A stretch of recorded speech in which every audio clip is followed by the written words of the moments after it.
When was Silverado? What year? Do you even I keep have up? no idea. It's 84, 3? You asked me and I don't know. I have no idea. Here we go. 3, 2, 1. We're on. You've been working pretty hard lately, haven't you? I have. I mean, has it pretty much been nonstop for like a year and a half or something like that? Yeah, I knew it was a year and a half coming in, and I'll finish up this movie I'm doing now, Waterworld, and then I'll stop for a while.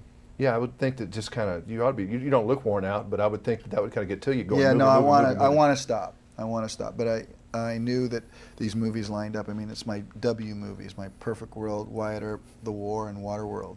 Is there a lot of pressure for you to keep working when you would like to maybe do one movie a year or something like that? There's not pressure. It's just, the notion is when you're beginning as an actor, you can't ever get work, and then all of a sudden you can work whenever you want, and then you make a good amount of money, and there's people to tell you to retire, and you're in your 30s, and it's not in your makeup to retire, to stop.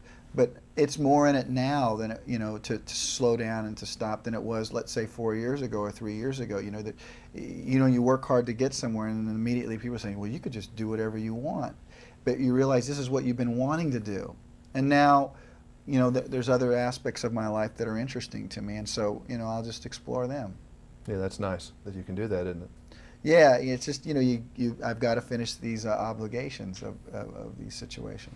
Were you a little disappointed in that, I know you had to be thrilled that Bodyguard did so well. That did better than any expectation, right? Right. Were you a little disappointed that people didn't want to see you as a bad guy? I didn't really think that. I think that movie success rides on how good the movies are. So, I didn't even think I was a bad guy. I thought that he was bad. He just had, nobody understood his particular problem. He was a bad guy, but but that movie is very representative of the movies I like to be in. Yeah. The language was strong. It was. I know it's an actor's movie, but I mean, it's not typecasting in it. But you're a hero, and there's so few people who can get away with that in a movie, and there's so few people. I love a hero, and I think the world does. Well, I think Untouchables. You'd list all your great roles, and they've all been heroic. I think I get away with playing Butch Haynes in Perfect World.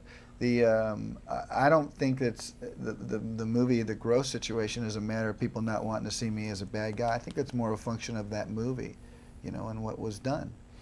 Wyatt Earp was a troubled soul. I never thought of him that way, but historically I believe he was. Well, I think probably, that's why I try to make movies a little just where you're thinking just a hair more. And when you think about it, his life couldn't be any different than any one of ours. That it was complicated. It wasn't a matter of just walking down the streets and shooting the bad guys. This was a guy that had a whole life. There are a lot of things that formed him.